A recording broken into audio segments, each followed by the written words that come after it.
Right. Yeah. Can't be more formal than your guest. Very good. Well, anyways, today's guest is Dr. Mei Chang. She's a Taiwan-born dentist who fled mainland China in 1948. I didn't flee. My Family did. Sorry. Yes, you're right. Seeking opportunity there. She grew up in the U.S., discovered dentistry almost by accident, and nearly left dental school before finding her path. Early in her career, she saw Dr. Barry Evans' work, his gold work, and it changed everything. For more than 30 years, she's pursued excellence through the Tucker philosophy in Portland, Oregon, mentored students from halfway across the world to become one of the true stewards of cast gold dentistry. So thanks for joining us, or at least joining me anyways. Appreciate it. And I thought what we could do is sit down and talk about Tucker Gold and all this gold dentistry in general, I suppose. I know for you, it seems like you're, at least in my eyes, your kind of niche or specialty within that Tucker framework is doing more of partial crowns and onlays, more so than say like gold foils and inlays and things like that. So, would that be how you describe it?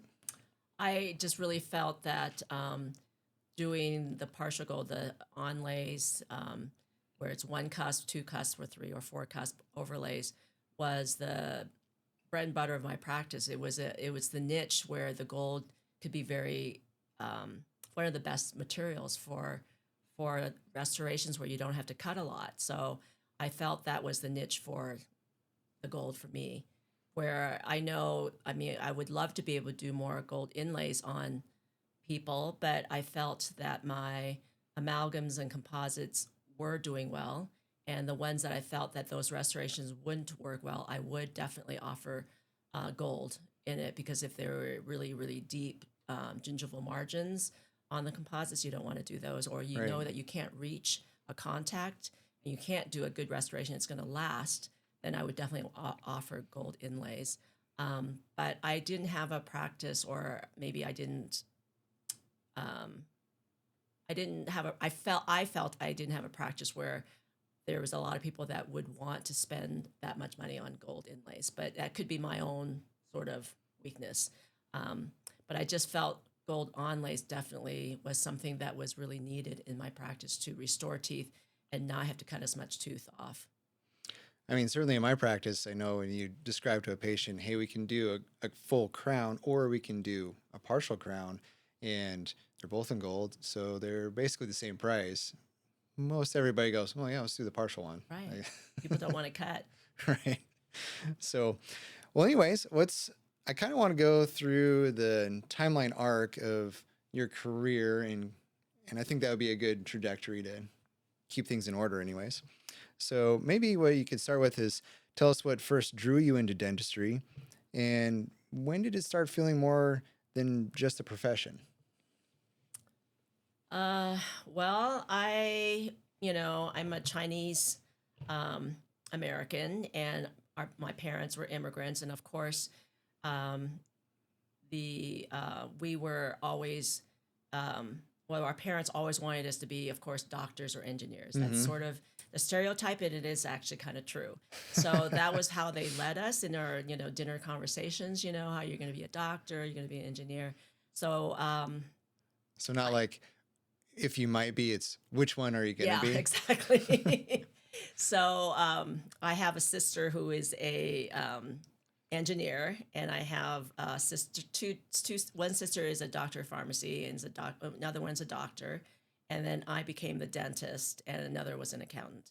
So we kind of did what our parents had wanted us to do, but I knew that I didn't really want to be a doctor, and I wanted to stay home and be like my mom, and but that wasn't a choice.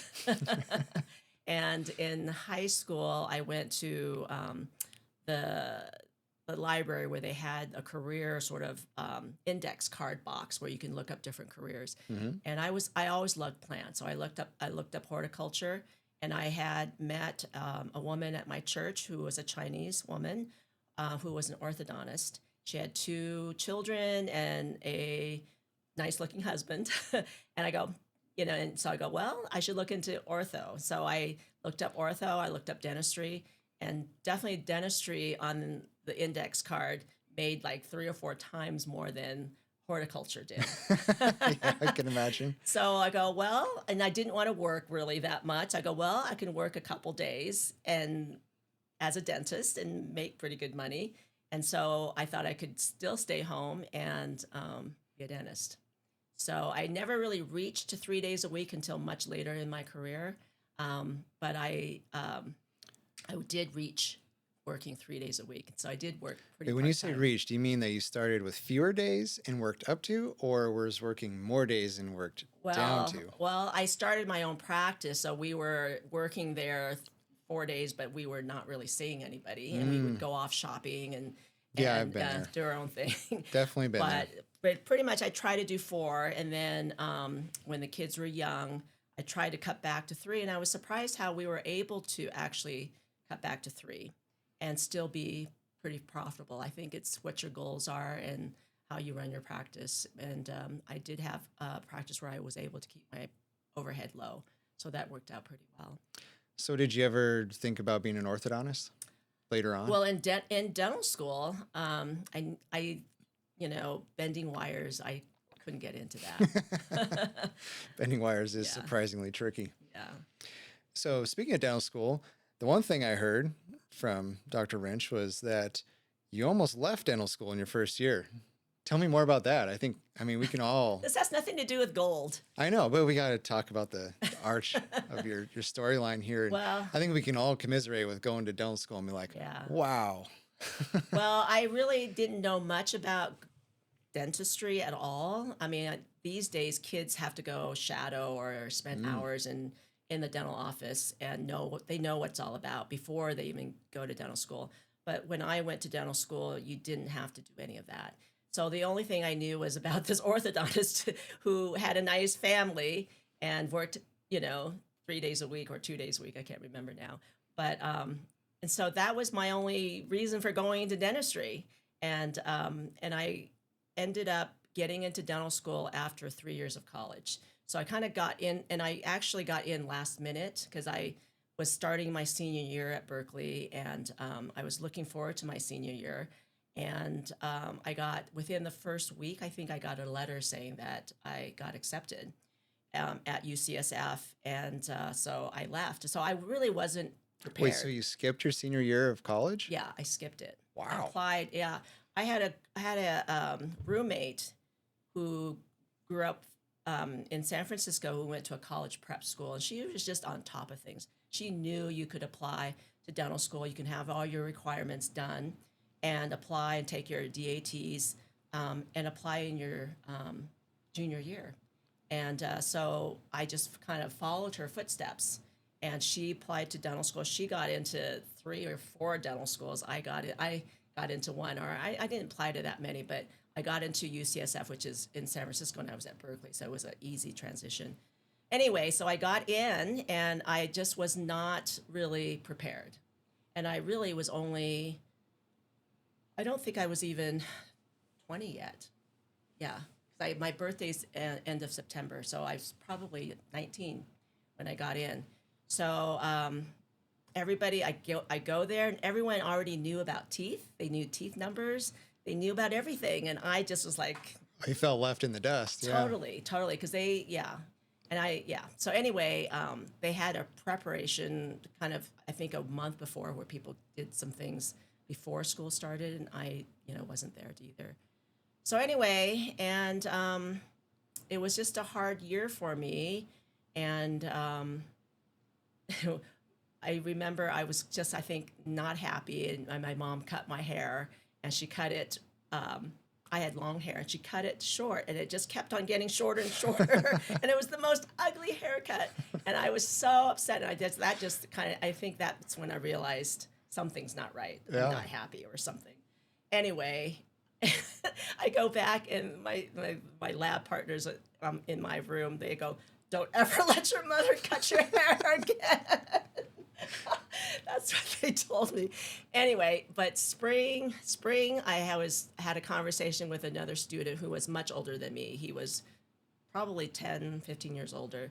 And I said, yeah, I think I'm not going to stay in dental school. And he goes, well, May, you don't need to decide right now. You go through the summer and see how you feel. You can always drop out in the fall, which was the best advice. Because by that time, after summer, I was feeling fine, I guess. And I went through it, and the rest of it was fine. I think it was just a hard transition because I was not prepared to even go to dental school. Yeah, well, so I can understand that. That's a pretty good story, and it's nice to. I mean, you had seems like in your path leading up to there some really good advisors, basically some early mentors, really. yeah, I am. I'm very lucky. I have had good mentors. Because, like you were saying in undergrad, when you had your friend that was telling you how to apply to things, I did not have that. And it turns out that I applied really late because I read on I don't know, the application, I guess, that you need to submit everything by, I think it was like September 15th or something like that. And so all through summer, I'm like, all right, I'm getting everything and I'll finally get everything in order. And I submit everything off. And I thought, well, I'm doing pretty good. I got like a couple weeks early even. And it turns out all the really competitive kids, they had submitted in like April, Yeah. like months before. So yeah, that was, when I learned that was stressful. Yeah, I mean now they say in colleges they have like dental clubs, right? Mm-hmm. Where they know they kind of talk about all this sort of stuff. They're just much more prepared than we were. Absolutely. Well, all right. Well, the next question I have is, what is a lesson that you learned the hard way early in your career? So now we're past dental school, we're kind of starting into dental practice. The only thing I think of is at the very beginning, I worked for some clinics, and they wanted us to do dentistry a certain way, and Is that like a corporate dental type yeah, of thing? kind of those big clinic type. Back then, it would be the ones that had the big yellow page ads type places. Okay. And so they would get lots of patients, and patients who were very trusting and just did whatever the doctor said. And I think these places took advantage of these patients and wanted us to do more dentistry than we should on them. And I just felt that it made me realize, having to confront that, you have to make the right choices and the right decisions. Is this the kind of direction I want to take? These people are older. I was young. I was 20, right? Right. Yeah. And do I want to just do what these people are telling me, or am I going to make my own decisions on what I was taught to do? And I felt very good about my education. Of course, there's some things I knew I needed to learn more, but I felt they taught us what we should be doing in terms of good dentistry. So anyway, so in that way, those jobs that I had impacted on the direction I wanted to take, and made me decide I wanted to do private practice, because I really felt like I needed to do it the way I wanted to do it and not the way that somebody else told me to do it. Well, speaking of that, tell us how your practice developed. What was it like? How big was it? How many employees did you have? Where was it located? I had worked as an associate just to kind of get started, Mm-hmm. and then I just kept on asking dental reps and calling them and seeing if there was any places where I could start a practice, and nothing ever really came up. And I actually looked at some practices to buy, and back then, 40 years ago, 100,000 to buy a practice, which A is lot. yeah, for you guys it's not, but yeah, back then when you had nothing besides Yeah. student debt and you're making under 2,000 a month, and and just the concept of having a loan and not even knowing if you qualify for a loan. And I actually am from California, and I moved to Portland and not knowing if I was going to stay either, so I didn't want to commit to buying a practice when it was that kind of costly. So I just kind of asked where is somewhere I can just start. And finally, somebody said, well, there's old Dr. Weeks. He'll never leave. He'll never stop practicing, but he'll probably have room for you to start a practice. So I went to look at his practice, and it was this old-fashioned house dental office, and it appealed to me because it was a home, kind of a home environment. It was warm, very dated, but it still it was a kind of a place that I felt like it could be something I wanted. And he was like 85 at the time. And he did have room. Early 85, yep, a young 85. Yeah, yep. and he worked out of one little operatory. There was another doctor that was working on the other side.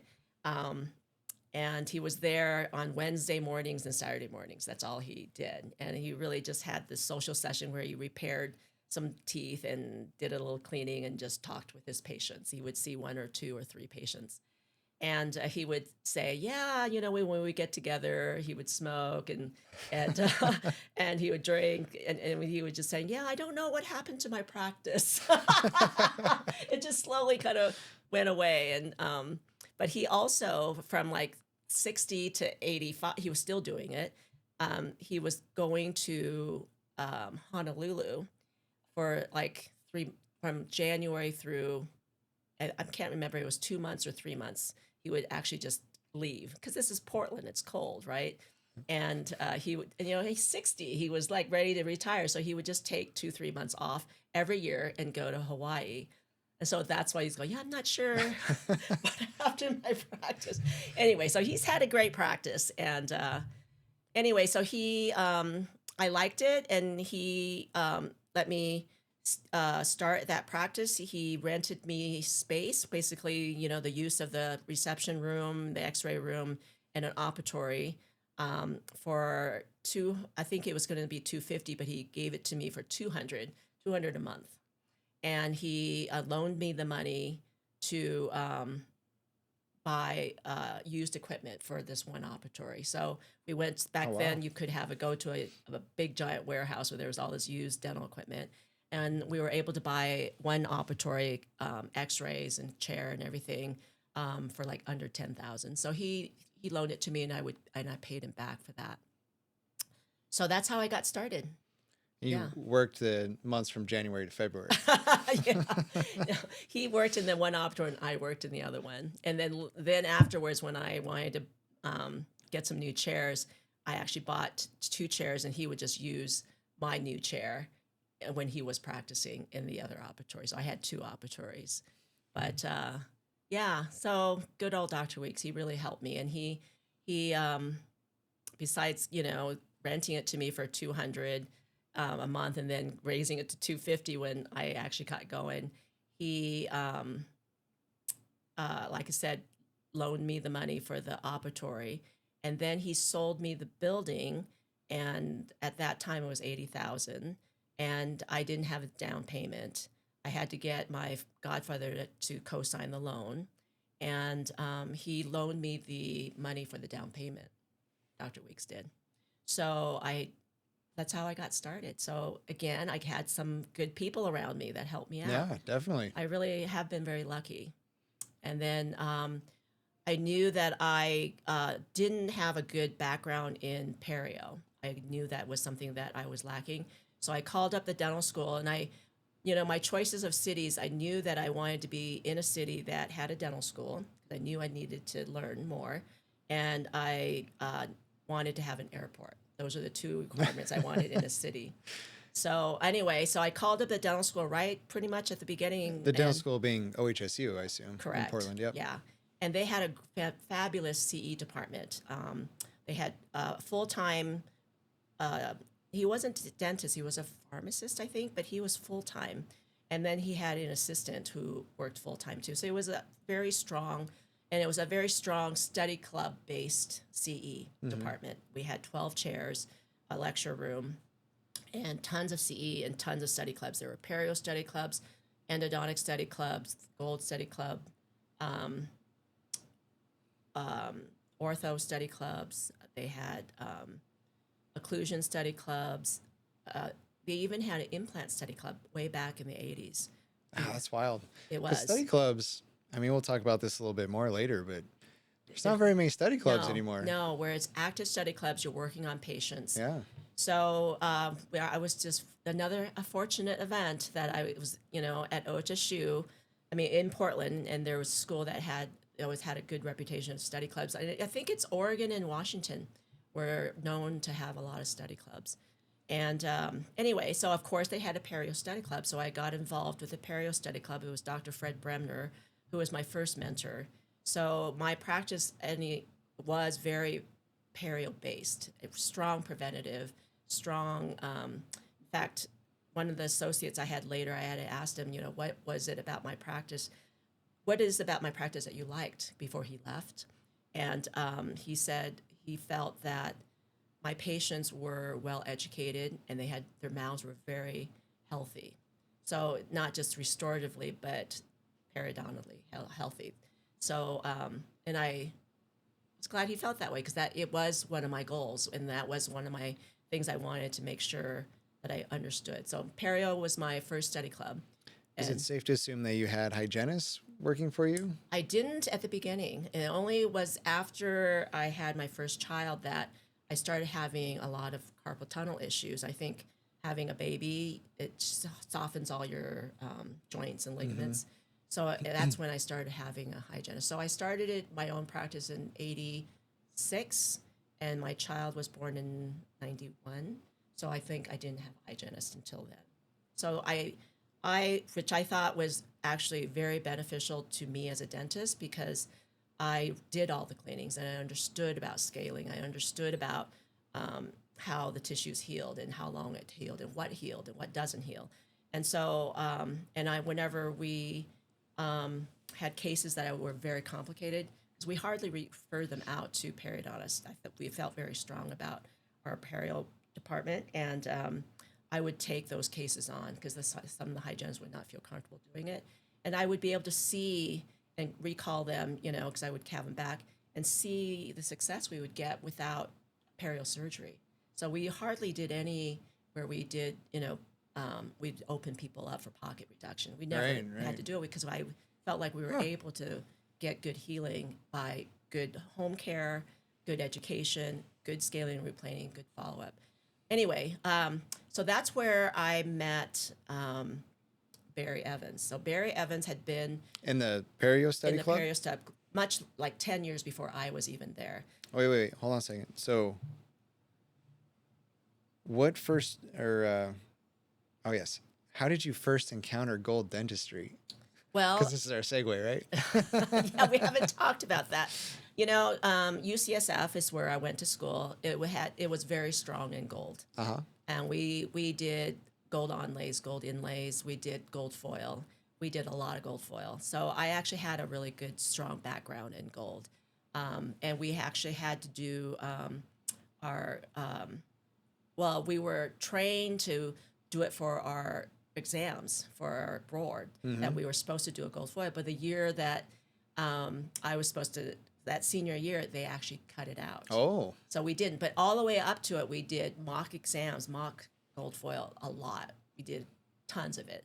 And so I understood it really well, and I understood how to do the gold inlays. We did tons of we casted all of our own castings, and even did our porcelain work and our dentures. We had to make our own dentures too. So we were strong in our lab component, and in gold. So I knew about it, but I didn't know Tucker Gold at the time. And so anyway, Barry had been in this perio study club for 10 plus years when he was a hippie. He was some of the pictures I saw, he had long hair and everything. I'll have to ask him about this. Yeah. But anyway, and Dr. Bremner, our perio mentor, he was really into photography. He loved photography, and he did a lot of dental photography. So he was early on in dental photography. And this was in the late 80s, so I'd assume this is 86. Film photography. No, actually, this is 84. No, I'm sorry. I went up.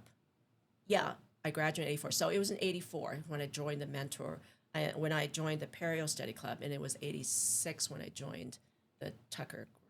So I was already in the study club for 4 years before I knew, or 2 years before. And anyway, so Dr. Bremner wanted us to bring whatever photos we had or slides of dental work that we've done as one of our perio sessions. And of course, he always showed the perio slides when he did his lecture. And Barry, I brought in little snapshots of pictures I took of my cases, but I didn't have it on slide. I didn't do any of that. But Barry brought in a whole slide presentation in those carousels, the slide carousels Oh yeah. of the gold work, because he had been taking pictures. He had been in the Tucker Club for a while. I think maybe at that time 10 years already, and or more. He could have been, but so he had slides of his work, and that's what he showed in our perio study club. And after seeing his work, I just went up to Barry. I go, where can I learn this? I mean, this is what I want to do. This is exactly what I want to do. I had been doing gold in my practice, but I never could have gotten those results. I was never happy with my inlays. I never could get those margins, and we didn't understand. I didn't learn disking after you cemented. That wasn't part of what we were taught. But in the lab work, I just couldn't get good lab work when I first started here in Portland, and so I was never happy with my work. Anyway, and so Barry told me, well, you can learn it right here. I go, you're kidding, where? He goes, well, I mentor a gold study club, and you could take this study club. I go, you're kidding. I've known you for 2 years, and you haven't told me that you're a mentor of a study club. Anyway, so that's kind of how the Tucker mentors are. Very humble. You would never know. They're just mainly clinicians, and they have a passion for good dentistry. And I think that's what I learned from being in part of the academy, is that those are the type of people that are doing Tucker work. Anyway, so I joined the study club in '86, and I, went in and then just kind of observed the different operators, and I could tell, the ones who really excelled at it and the other ones that were struggling a little bit. And so I knew Dr. Tom Walker was doing really nice work. And so I knew he was the one I was going to really try to emulate. And I did. I would ask him everything, just like how you asked me. But I would ask him everything. What materials do you use? And I would watch what he does, and I would just question him. And I had him do my work in my mouth. And anyway, Tom ended up being when Barry couldn't handle all the study clubs. Tom was the one that took over one of the study clubs. So I did choose the right person to emulate. I feel like Tom Walker is a name I recognize, but I don't know of him specifically. So well, he was president of the Tucker Group, and he taught at the dental school. I'm not sure if he was there when you were there. And then then after he retired, he specialized in, sleep apnea and mouth devices for that. So that he's still doing that, actually. Really? Yeah. Oh, neat. Yeah, he's still doing that. So. All right. Well, kind of similar to that. When did you first feel the difference between good enough dentistry and truly excellent dentistry? Would that be the time when you saw on the slides with Barry? Or Yeah, I mean, I think the gold changed the whole direction, like you had said, of my practice, because it opened my eyes to what excellence is. And that's what the whole philosophy of Tucker is, trying to always attain and reaching that excellence, which I don't think it's ever attainable, but it's something that with every restoration you do, no matter if it's gold or a composite or amalgam or anything that you do, cleanings, that you always trying to reach for that excellence, the best you can do for that, what you're doing. And that's what Tucker showed me, doing their work is, looking at trying to make sure that you don't see any reflection, you don't feel any margin, and that all the preparations had to be sharp, and the bevels had to be there, and rounded line angles and rounded outline form, and rounded marginal ridges. I mean, they just looked at every part of the restoration, the preparation, the finish, and it just gave you an eye of what you could reach for everything you did. So it's not just gold. It just your work from learning Tucker technique.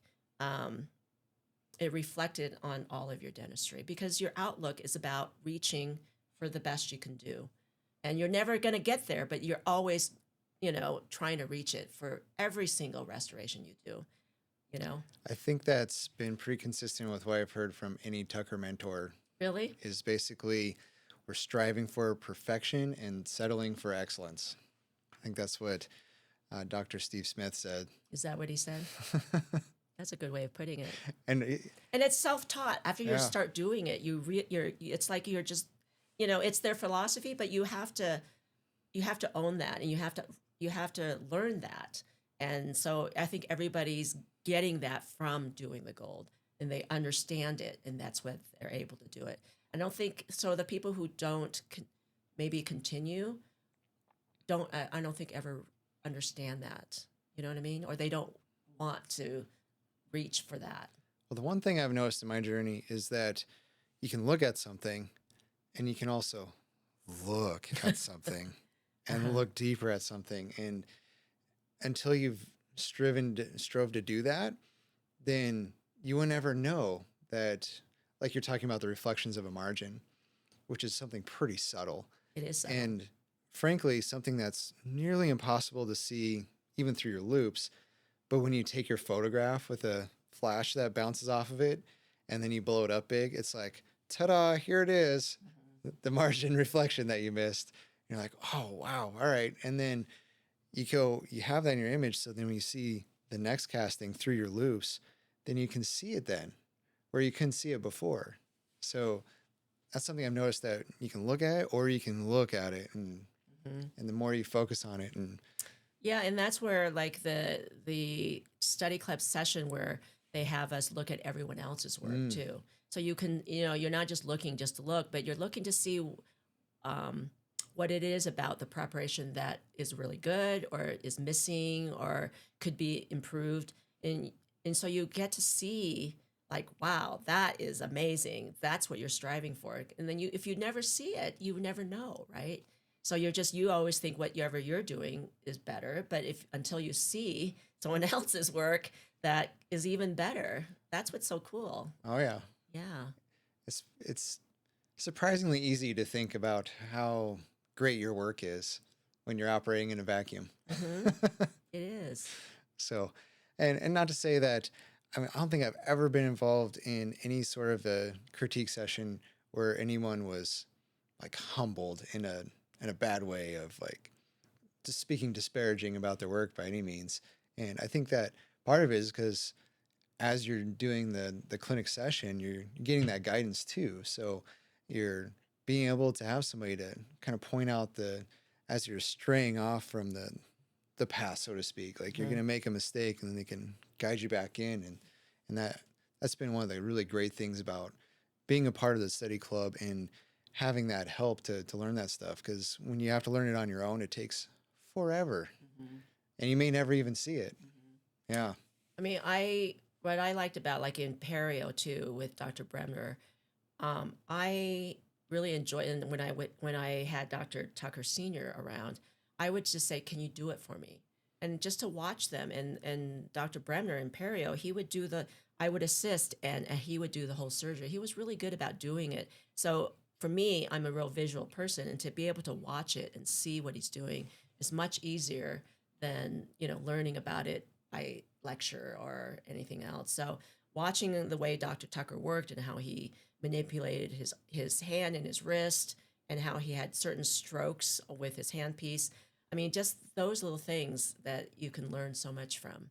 And yeah, it's really nice to, otherwise you wouldn't really know especially when you're starting out, you don't know what you're looking for.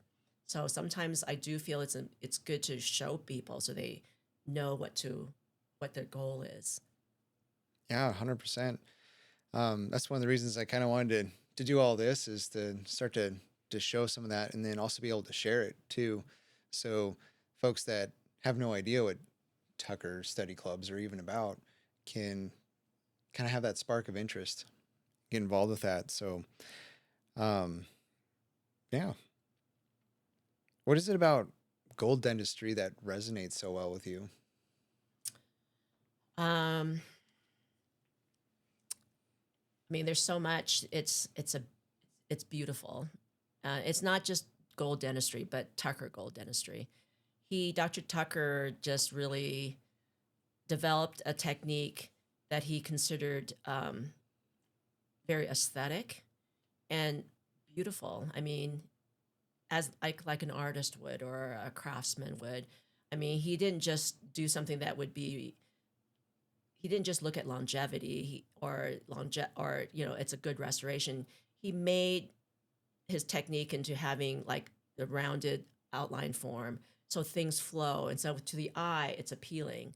So for people who are looking at it, when you see Tucker Gold, I don't know if anybody would not say, wow, that's really a beautiful restoration. I still have patients who have gone on to, different offices or to Kaiser or something like that. And they said every single time somebody comes and sees it, they have to make a comment like, wow, this is really beautiful work you have in your mouth.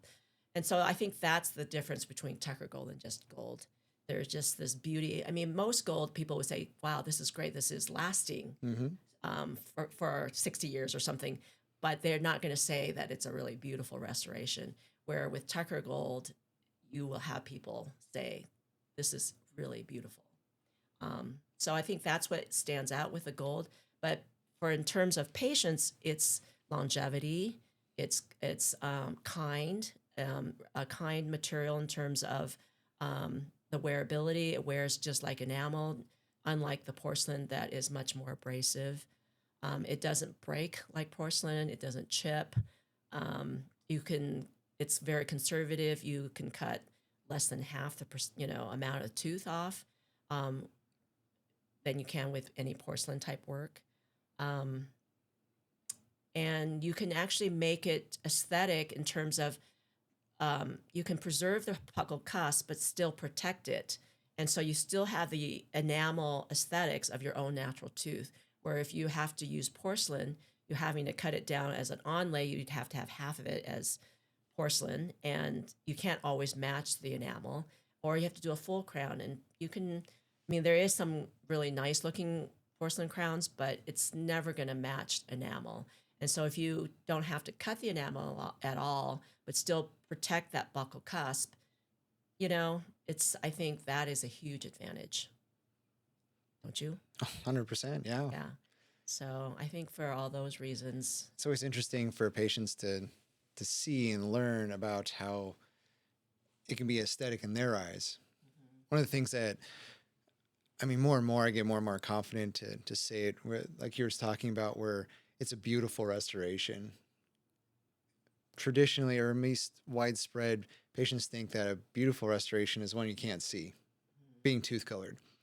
And so when you tell them that this is a beautiful restoration, then you kind of almost feel at the beginning, you're like, well, I get that everybody wants white, and it's not white. It's yellow gold colored. But when they have it in their mouth and then they're smiling, you're like, I can't really even see it, or I can't see it at all. You're like, I know it's disappointing because really only I can treasure the beauty of this when I look in your mouth each time. Yeah, but you're showing it to them, right? Well, sure, yep. They can see the photo of it, but looking at themselves, they have to get like a couple mirrors and yeah. Well, they love the feel of it. Gold. It is nice and very smooth. Nice feel, yeah. So, well, you've been in Tucker study clubs for what, like 33 plus years? Well, I started in 86 and I retired I just retired fully in 2025. So is that 38 years or 86 to almost 40 years, right? 39 I can't count past 32, so we'll say it was a while. Yeah, but 38, 39, 40, 30 years, 38, 39 years, something like that. In all that time, though, what has the Tucker Club taught you that you can learn anywhere else?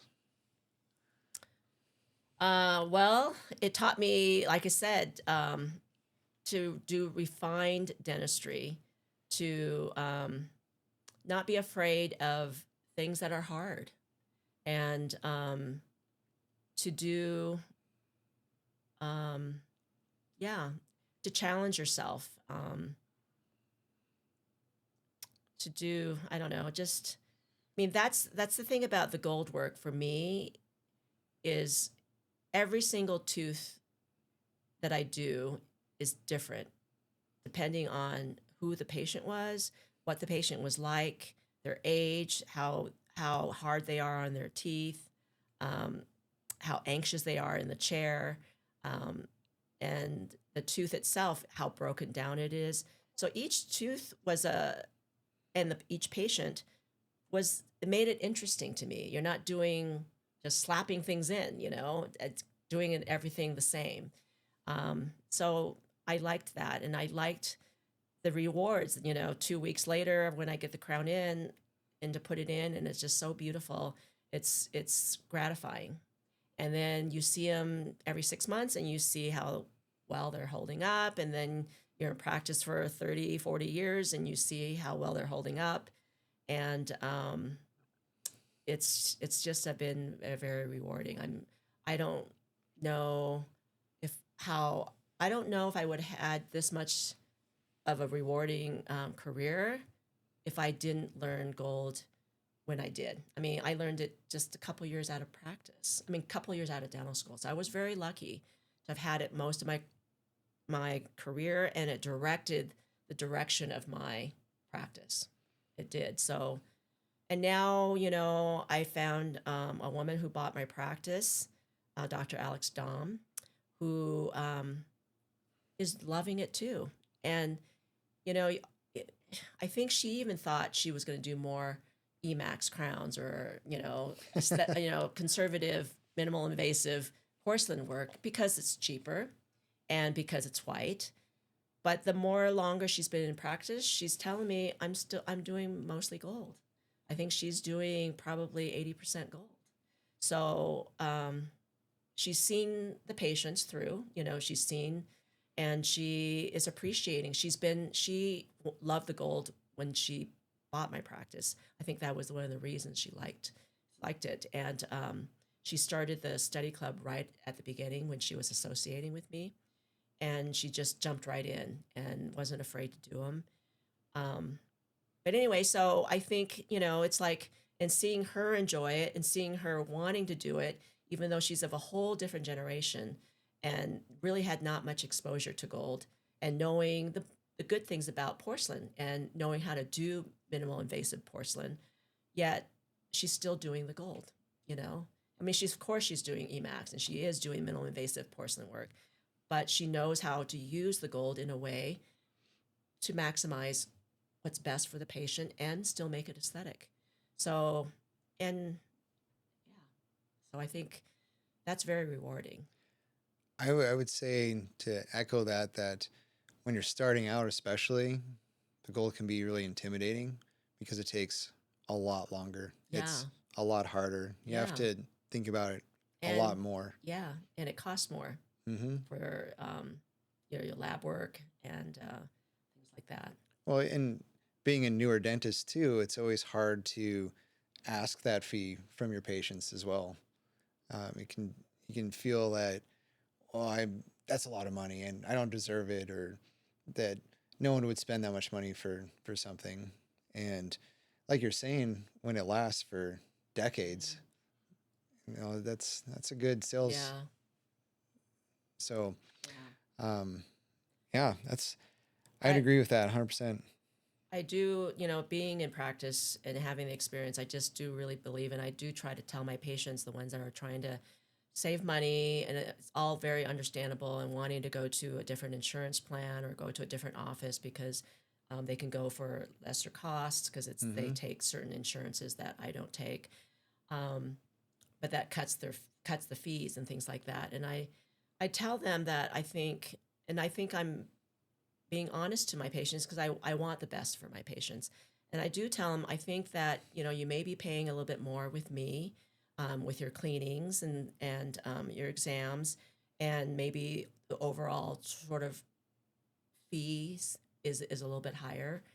but I guarantee you that I'm going to be saving you money in the long run because um, we do things to last, and we do if there's some things that failed or whatever, we stand by our work and we make sure that you stay healthy. I mean, we are hard on you on terms of your home care, that you take care of your mouth, and we know how to help you keep your mouth healthy, and we're putting in restorations that's going to last. And so you're not having to redo things or have to have it root canaled or have to have it extracted and things like that. So in the long run, I really believe I am saving you money by staying in a practice like mine. Do you ever have any sort of a formal warranty for your work?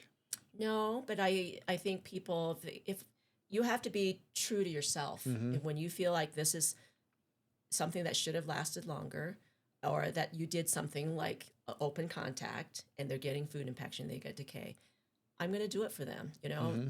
because that was it. I mean, if it was something that opened up later on because they have tooth movement, that's one thing. But if I knew that it opened up within a year or something like that, and that it was light to start with, I may not do it right away. But if they started having problems with it, and I do tell them, you may have some problems with this. Um, I need to stand by that. And so I think you have to know yourself. And that's why, your fees have to kind of reflect that too, that you build in that you are um, putting value in your work and that you will honor that work. And I've had some patients write reviews about that, how she didn't have to redo this, but she didn't. She didn't charge me. And so they really valued that. So, you know, and hopefully if you're doing good work, you're not going to be doing a lot Right, right. repair, but you can't do everything right. So you are going to make some few mistakes, or things can go wrong or whatever. Or you do literally the same thing for one person as the next person, and it works great for that Yeah. person, and the But it second didn't, person, it yeah, doesn't work at all. right. It's really Yeah, challenging, to it say the is. least. But got to be fair to the patient. They trust you and they're spending a lot of money, and you have to value that. I think that's a pretty common theme for especially the solo practitioner, the one that puts their name on the door. They're Mhm. gonna stand by that a lot better than when you go to an office and you see Dr. X one time, and the next time you come in you see Dr. Y, and then Dr. Z, and it's somebody different each time. That it's a different scenario for sure.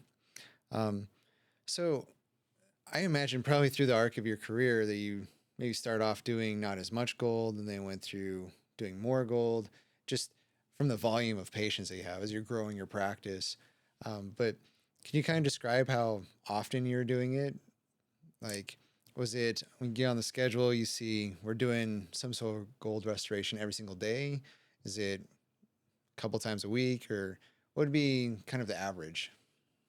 Well, I delved right into gold because I just really, like you, just was passionate about it. I really kind of already knew how to do some of it from my dental school years, but it was perfecting the technique. Mm-hmm. And I wasn't afraid to do it in my practice, where I see a lot of my colleagues who are in Tucker, they would hardly do any in their practice. They would only do it at study club. So they never really got better because they didn't do it on a regular basis. And at some point, they decided to start doing more in their practice, and you can just see how their work improved in study club. But Yeah. sometimes it's 10 years later, or even longer. But I got into it, so I just started doing it right away. So I don't know. But whenever I saw, I mean, most of the teeth that need dentistry and that hadn't broken badly yet, you could do a Tucker Gold on. Right. So that's the thing. It was the majority of my practice. I could choose to do a full crown, or I could choose to do a porcelain. But now I know how to take care of these teeth that are broken down, but not so broken down that I couldn't do a partial onlay on them. And so that was so exciting to me. I didn't have to cut a full crown. I didn't have to do a porcelain crown. I didn't have to do a full gold crown.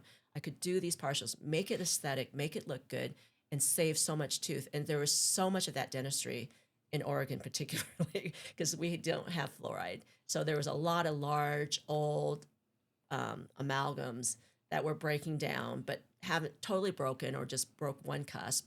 They were perfect restorations for gold onlays.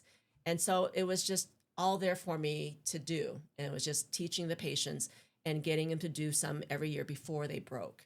Um, and so that's how I did it. Yeah. So were you doing an onlay or an inlay every single day, or? Maybe I would probably. I would say if you looked at my practice, the production, 50% would be preventative. Mm-hmm. So it was exams, cleanings, and sealants and things like that. And then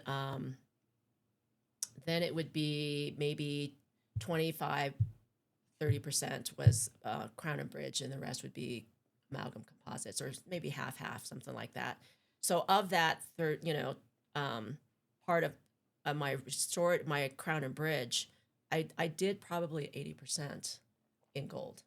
So I don't know my numbers. I mean, how many units I did per day, I don't know. I mean, I never really kept track of that. I just looked at the numbers at the end of the year or the end of the month. Yeah, if you asked me how much I did, I think I'd also struggle to give you a specific number, but I was just kind of curious in general what your kind of gut thought was that you're doing. Because on one hand, I get so excited to do a case every time, and it's nice to look forward to doing that regularly.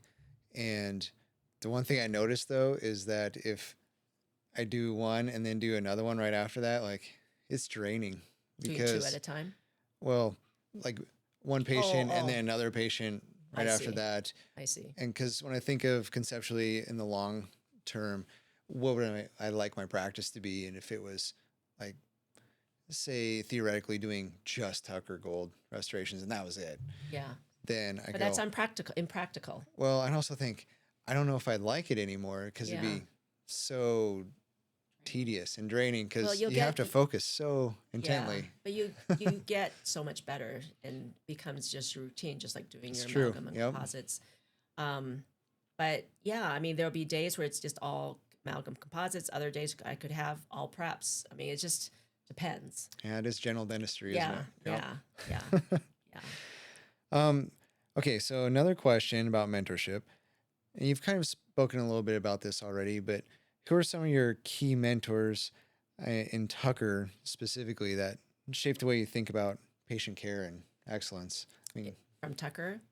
Um, well, and I think all of us Tucker people, or mine was Barry Evans, so he was my mentor, and then Dr. Tucker Senior himself.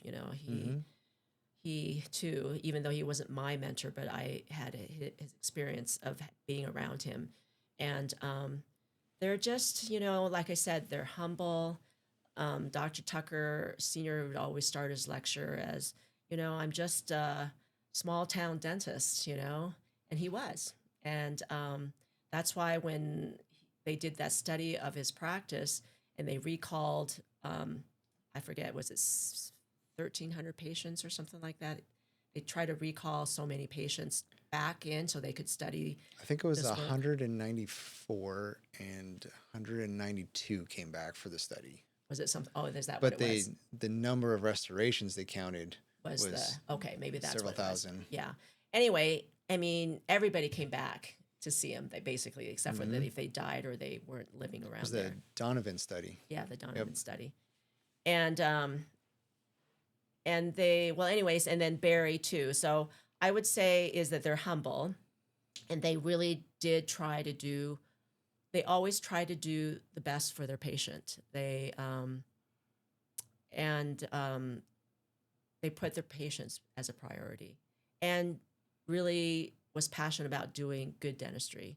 Like Perry, we were Barry and I. We were in all these different study clubs. You're always wanting to learn and just to try to get better at all the different parts of dentistry. So I think that's the main thing. When Barry retired, it was like a couple years ago, 2, 3 years ago. He didn't sell his practice. He just couldn't. That's right. He couldn't leave his patients just to anybody, and he couldn't find a dentist that wanted to do Tucker, and so he just ended up sending out a letter and saying, you can go to these 3 dentists. And it was 3 of his students, me, Tasha Bollerman, and Tom Orazio that were still practicing. And all three of us are now retired. So it's unfortunate that within the 3 years or 4 years that he retired, that all of us have retired too.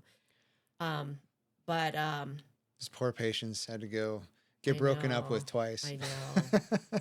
So anyway, what I was going to say was seeing Barry's patients.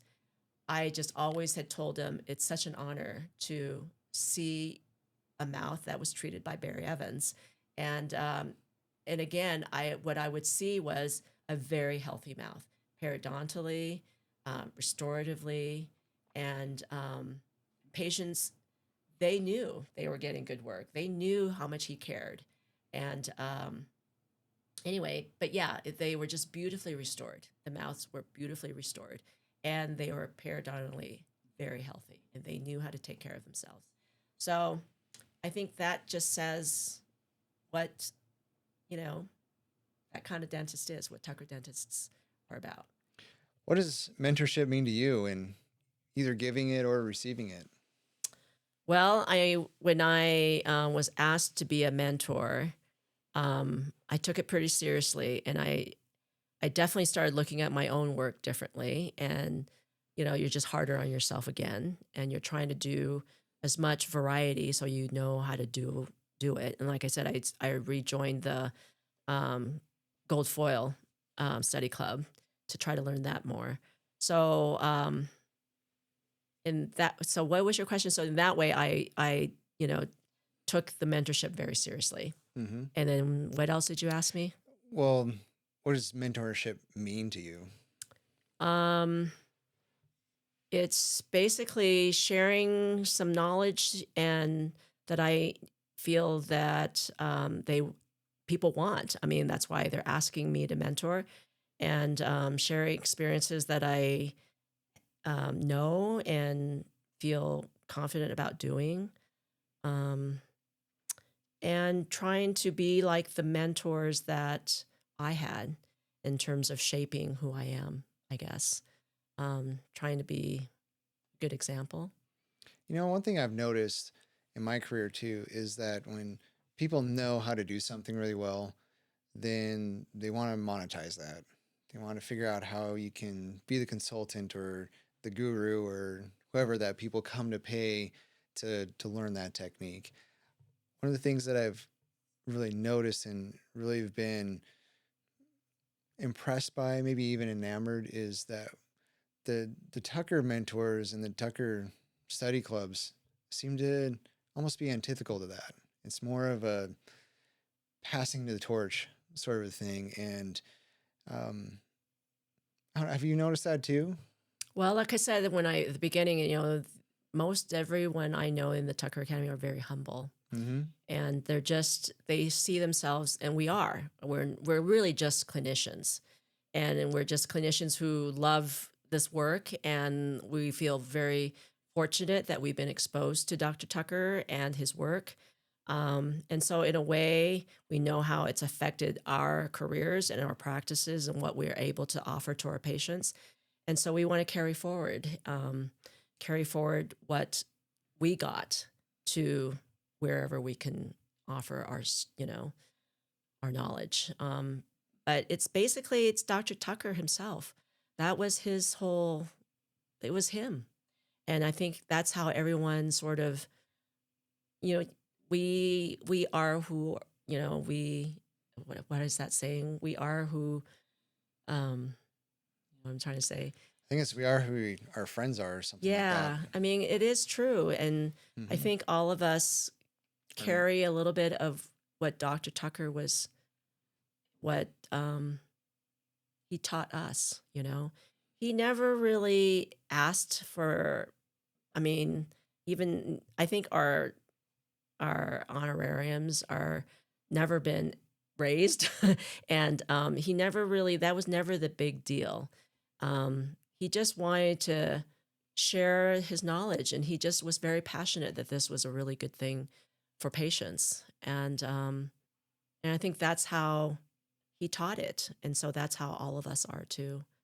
So I think that's a lot of it is Dr. Tucker. And I got it from Barry. Barry was Barry was one of Dr. Tucker's students too. He was with Dr. Tucker for 30, I don't know, 40 years too. So he was pretty much what he was taught, and I got that from Barry too. So I'm not sure if I'm carrying it along to you the same as well, but I think that's our experience. We don't have any other experience. We're not big business people. We're not big promoters. We're just clinicians, and we're just sharing knowledge of something that we feel has made a huge difference in our lives, and we want to just carry that on. Yeah, I've always felt that it's a lot more genuine. It is genuine.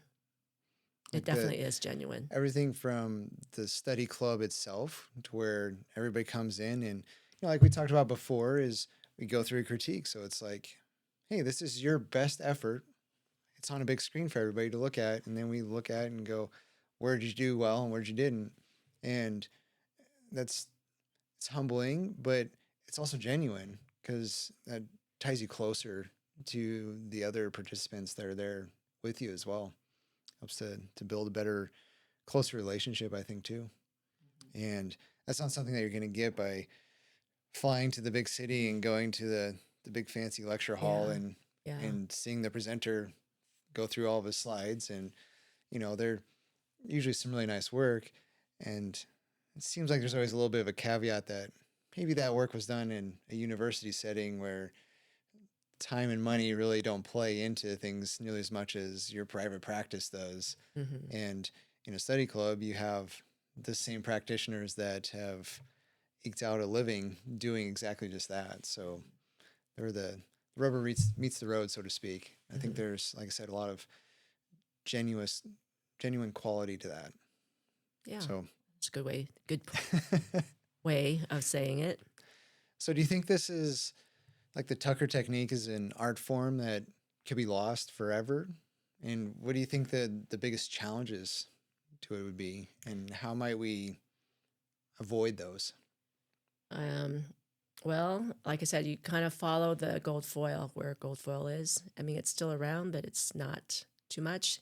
And we may go that same direction. I know with my patients, when I see that they've been totally restored, I'd always tell them and joke with them that they should leave their jaws to science and leave it to the dental school, so that future generations can see this type of work. Leave their jaws in a very literal sense. Yes. Okay. A donation. A donation. How you see in dental schools, they have these cabinets of old dental materials and teeth guides and all this sort of stuff. Anyway, well, there should be jaws, just like the typodont jaws, where it's laid out and you can see. Well, they do that with animals, That's only not gruesome to dentists. They're going to totally understand that. Like, duh, that makes sense. Well, to see, I mean, because it's not, people aren't going to see that anymore. Yeah. And when these patients die, it's only the ones that are alive right now. And then there's going to be less and less. But these mouths should be, forever, available to see. It was funny during my retirement party, some of the patients got up and one mentioned that I had asked her. She remembered? She told it among the whole group that I'd asked her to leave her jaws to science and to the dental schools. And I said, you weren't the only one I asked to do that. That's funny. But wouldn't that have been nice? Because, I mean, seriously, 10, 20, 30, 40 years from now, you'll not see this anymore. Well, your patients may still be around. Perhaps photography can persist. But not well. The one big drawback I see to the photography, though, is that usually the photos are taken right after you deliver the case versus showing how well they've held up over decades. Yeah. So that's something that, hopefully we can still continue to do that, though. Yeah. Well, like that one case, that patient of mine, that was 88 when she came to me. I showed you the photos of her work that were done in the 50s by the greats at U of W. Is that with the Stibbs? It was Stibbs and, gosh, I always forget the other guy's name. Do you remember? Anyway, yeah, Stibbs was the head of restorative, Mm-hmm. and then the other guy worked for Stibbs. But yeah, they were done by those two. And she still had all of that dentistry from Yep. 60 years before, or actually probably close to 70 now. 70 years, yeah. So, how do you think we could combat it? How do you, I don't know, have a revitalizing of it? Well, by people like you, by, trying to get more people like you who are passionate and are willing to do these podcasts. I think that's great. Yeah. So I think if we can get you to do more of these and get it out to social media and get it out to where people I will feel want like to I just listen to stumbled it. into an ambush I YouTube. set up for myself. Well, it's interesting I was surprised, like when I started doing YouTube gold stuff, I was surprised there are actually things out there. So, and people are looking at it, but it's getting it on TikTok. I think you got to it get it on is TikTok. Dr. Richard Stevenson He's is been really probably good. the best at He having a lot is. of videos on. I don't think anyone comes Yeah. close to that. Yeah, So, and he does good videos too. and nice work too. He does nice work. So, but I think he's nearing retirement too. Perhaps I'm not sure. He seems to go strong, but I think he's a little younger than me, but by not much younger. So hopefully he'll still stick it out. He has a lot of energy. Hopefully, I can get him on the mic. He would be a good person. He would be a good person. What values do you hope the next generation carries forward? Trying to do the best for your patient. Try to always improve your skills. Always continue to learn. And be true to no, it's like you were asking me what I learned from my mentor, but you didn't ask about my other mentors. Like I have Dr. Bertolotti, who was my The non-Tucker mentors. Yep. non-Tucker, but he was my adhesion mentor. But what he taught me is you got to understand the science. You got to understand the materials. You don't just do whatever is the latest or whatever your sales rep is promoting or what the new manufacturer's coming out with the latest. You have to understand because it's changing so rapidly, all the materials and things like that, is to really understand it and study it so that you're not just doing whatever's out there, but to know your materials well enough and that you're choosing the right materials for the patient. So I don't think it's really changed. I think new dentists, old dentists, it's all the same, but I think it's more challenging for the newer dentists because dentistry is harder in terms of overhead is higher and there's less support in terms of support staff and labs. I mean, there's just less schools that are, teaching dental lab work and hygiene and dental assisting. So it's harder in terms of having good support staff and it's harder. And cost wise, I think it's harder as a solo practitioner because overhead is just so high now. On dental school tuition. And dental school tuition. You're right. So everything, it's just, it's worrisome for us older dentists because it puts too much pressure on the dentist and they can't just concentrate on trying to do the best work they can because there's too much other elements around pressuring them. Well, there's always the pressure of do it faster, cheaper. Yeah, because expenses are so high. And that's they antithetical from what I've experienced with Yeah. what Tucker Gold is it's not faster and cheaper. No, it's not. And I think that's how people see it. That's why the interest is not there. What kind of dentist should join a Tucker study club? Well, it's like Dr. Tucker Sr. said, they seem to come. Somehow they seem to find it. I've always tried to promote it because I'm so passionate, just like you, trying to get people to come and try to get people to join and talk it up. And I've learned what Dr. Tucker learned. When I asked him that was 30 years into what he, or even longer. And, the ones that do hear and they want to, they'll ask more about it or they'll seek it out. But it is challenging to get people to want to do it. So perhaps the Tucker or the dentist that should join a Tucker Study Club is one that just feels that innate calling or innate That, interest. or they are exposed to it. So I think, I would say the ones that, like there's three people in my study club that, two were my associates. One bought my practice, but she was an associate first, and the other one was an associate for 2 years. And the one before that was going to be an associate, but it ended up where we didn't work together, but we became friends. We all understood that we all wanted to do good work, and I knew they could do good work. They had good hands. But once they were exposed to it, like the one that were in my practice, they wanted to learn it. So I think it'd be great to have people who are in Tucker have associates. I think that's how they see the work, and maybe they'll be interested in wanting to join because they see it. You think there would ever be another, like a lecture circuit like Dr. Tucker used to do? Like I said, most of us are clinicians. Tim Hess, he lectures. That's true. Yep. Rich Stevenson, Randy Allen does a little bit, but most of us are not good in front of the camera and in front of a stage, or just ignore the camera. and we're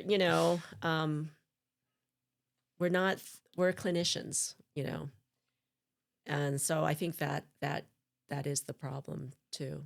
Yeah. It's a little trickier to spread the word. Yeah. What does mastery mean to you today, and does it ever feel complete?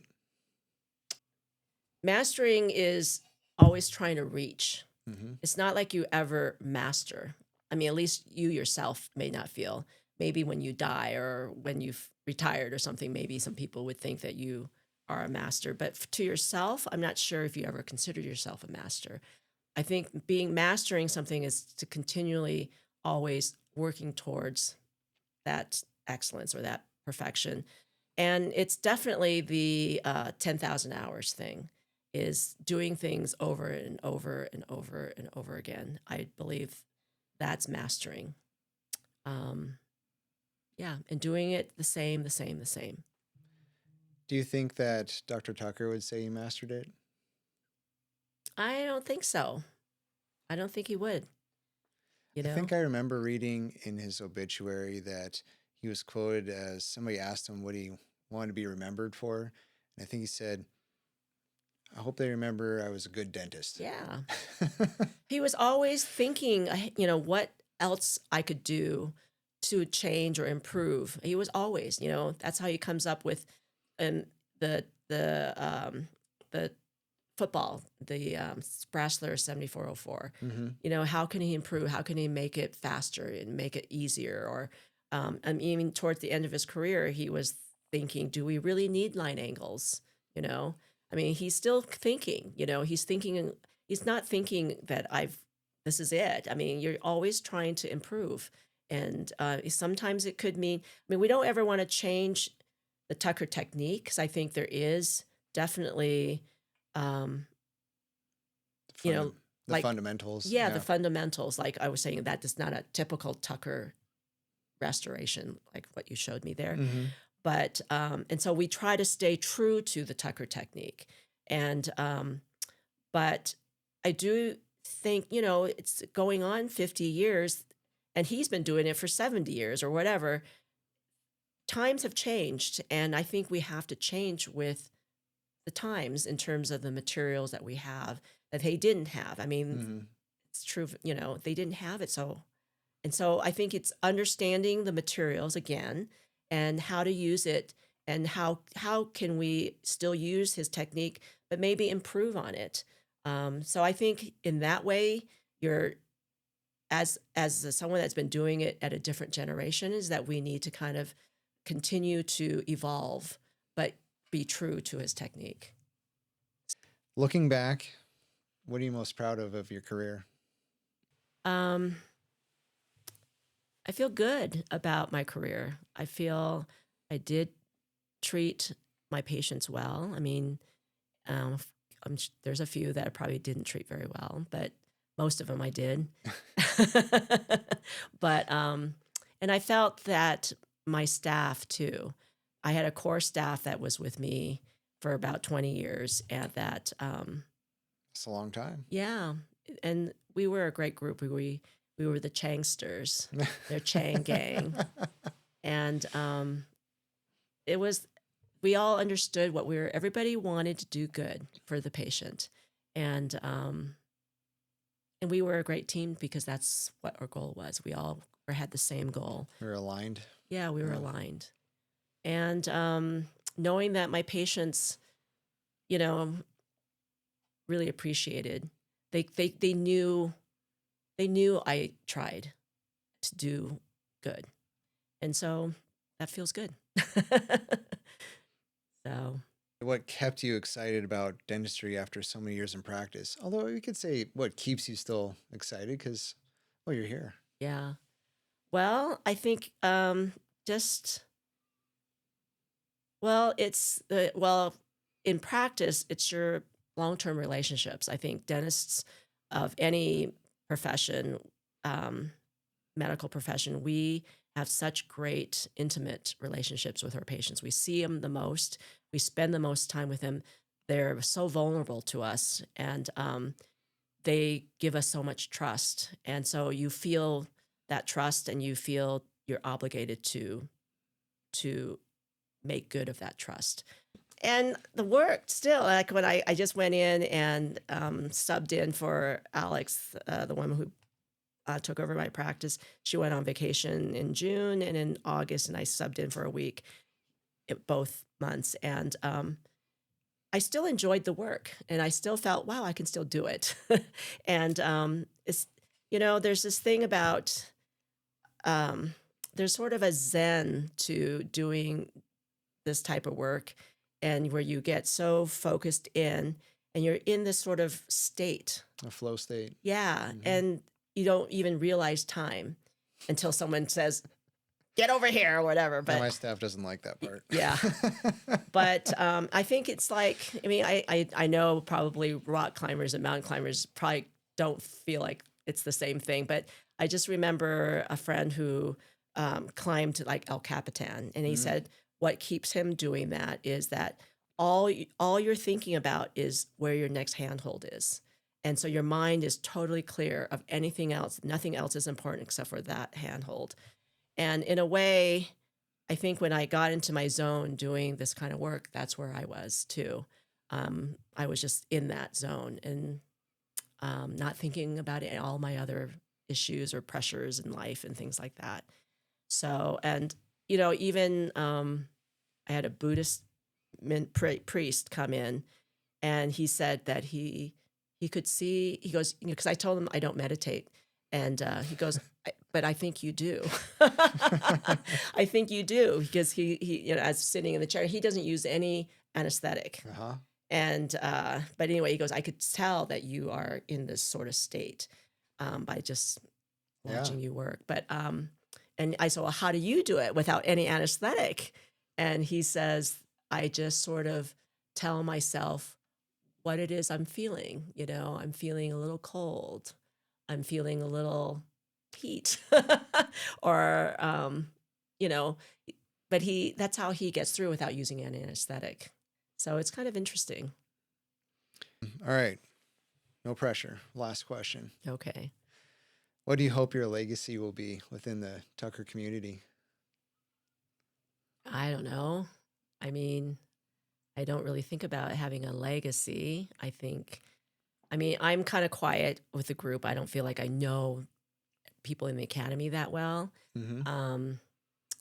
It's more of a professional type thing for me, and I'm not a real socializer type person. So I just, in terms of mentoring, that my students are doing the Tucker work. I mean, I think that's all I can ask for is that they're doing it and they're enjoying it. And for the academy, I guess, that I don't know what my legacy will be, but at least for me, I know that I tried to be a part of it and try to carry on and help out the academy as best as I could. In terms of my patients and all that, is that they still think about old Dr. Chang. And the gang. Yep. Anyway. Well, that's great. Well, I mean, I'd tell you what it is for your 30 years of being in the academy, but I'm new on the scene, so I can't really tell you, but I can tell you that from what I've seen so far, I think it's quite wonderful and certainly appreciate your mentorship. And I know that my dentistry wouldn't be the same without all the stuff that you've given me. So thank you. Great. Like to hear that. All right. Well, I guess that puts an end to things. Okay. Gosh. You're good at this. Was that fun? Yeah, that was pretty fun. Yeah, that was. How long did we go for? It's only an hour and a half. It's a short really? podcast. God, it felt like it was long. You should have shown some of your work. Well, so one of the neat things you can do is you can take macro. I bought another lens for this camera, so I can take close-up views.